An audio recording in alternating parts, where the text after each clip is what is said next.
Assalamualaikum warahmatullahi wabarakatuh. Perkenalkan, nama saya Muhammad Wahyu Akbar dengan NIM A1B220049. Hari ini saya akan menjelaskan tentang materi What Factor Affect Student Motivation. Baiklah, pertama-tama saya akan terlebih dahulu menjelaskan mengenai apa itu motivasi belajar siswa. Motivasi belajar siswa merupakan faktor psikis yang bersifat non-intelektual. Peranannya yang khas adalah dalam hal penambahan gairah, merasa senang dan semangat dalam belajar. Siswa yang memiliki motivasi yang kuat akan memiliki banyak energi untuk melakukan kegiatan belajar. Selanjutnya saya akan menjelaskan topik utama saya, yaitu faktor-faktor yang mempengaruhi motivasi belajar siswa. Saya mengambil dua pendapat ahli yang berbeda. Yang pertama adalah pendapat Dimyati dan yang kedua adalah pendapat dari Raymond dan Jadid. Baiklah, saya akan menjelaskan pendapat dari ahli yang pertama. Menurut Dimyati, faktor-faktor yang mempengaruhi motivasi belajar siswa adalah sebagai berikut. Yang pertama, cita-cita atau aspirasi siswa. Motivasi belajar tampak pada keinginan anak yang sejak kecil, seperti keinginan bermain.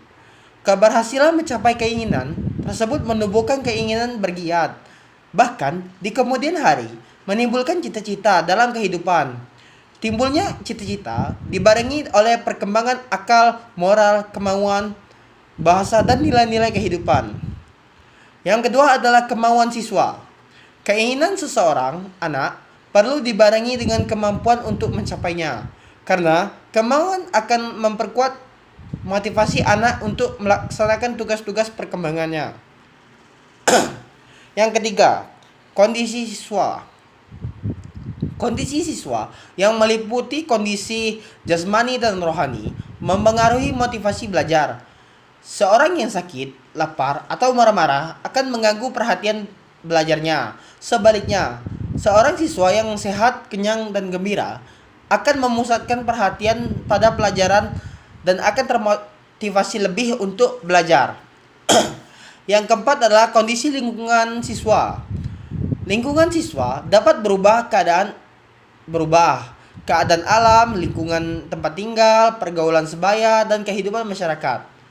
Sebagai anggota masyarakat, maka siswa dapat terpengaruh oleh lingkungan sekitar, bencana alam, tempat tinggal yang kumuh, ancaman teman yang nakal akan mengganggu kesungguhannya dalam belajar. Sebaliknya, kampus atau sekolah yang indah atau pergaulan siswa yang rukun akan memperkuat motivasi belajar dari siswa tersebut. Dengan lingkungan yang aman, tentram, tertib, dan indah, maka semangat belajar mereka akan mudah diperkuat. Yang kelima, unsur-unsur dinamis dalam belajar dan pembelajaran. Siswa memiliki perasaan, perhatian, kemauan, ingatan, dan pikirannya mengalami perubahan berkat pengalaman hidup. Pengalaman teman sebayanya berpengaruh pada motivasi dan perilaku belajar. Lingkungan siswa yang berupa lingkungan alam, tempat tinggal, dan pergaulan juga mengalami perubahan. Lingkungan budaya siswa yang berupa surat kabar, majalah, rasio, ke semua lingkungan tersebut mendinamiskan motivasi belajar dari siswa tersebut. Yang keenam adalah upaya guru dalam mengelola kelas. Upaya guru dalam membelajarkan siswa terjadi di sekolah maupun di luar sekolah. Upaya pembelajaran di sekolah meliputi hal-hal sebagai berikut. Yang pertama, menyelenggarakan tata tertib belajar di sekolah. Yang kedua, membina disiplin belajar dalam setiap kesempatan. Yang ketiga, membina belajar tertib bergaul. Yang keempat, membina belajar tertib lingkungan sekolah. Selanjutnya saya akan menjelaskan pendapat ahli yang kedua. Menurut Raymond dan Jadid, ada 4 pengaruh utama dalam motivasi belajar seorang siswa, yaitu yang pertama, budaya. Masing-masing kelompok atau etnis telah menetapkan dan menyatakan secara tidak langsung nilai-nilai yang berkenaan dengan pengetahuan baik dalam pengertian akademis maupun tradisional. Nilai-nilai itu terungkap melalui pengaruh agama, undang-undang politik untuk pendidikan, serta melalui harapan-harapan orang tua yang berkenaan dengan persiapan anak-anak mereka dalam hubungannya dengan sekolah. Hal ini akan mempengaruhi motivasi belajar anak. Yang kedua adalah keluarga. Berdasarkan penelitian, orang tua memberi pengaruh utama dalam memotivasi belajar seorang anak.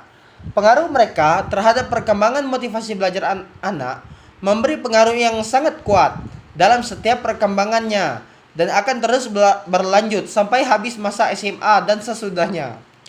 Yang ketiga adalah sekolah. Ketika sampai pada motivasi belajar, para gurulah yang membuat sebuah perbedaan dalam banyak hal.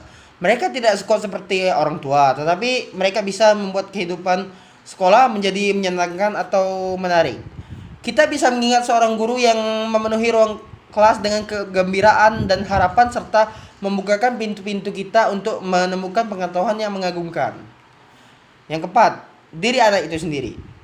Murid-murid yang mempunyai kemungkinan paling besar untuk belajar dengan serius, belajar dengan baik dan masih bisa menikmati belajar, memiliki perilaku dan karakter pintar, berkualitas, mempunyai identitas, bisa mengatur diri sendiri, sudah pasti mempengaruhi motivasi belajarnya. Baiklah, cukup sekian materi yang saya sampaikan. Jika ada salah kata atau ucapan saya mohon maaf. Saya akhiri. Wassalamualaikum warahmatullahi wabarakatuh.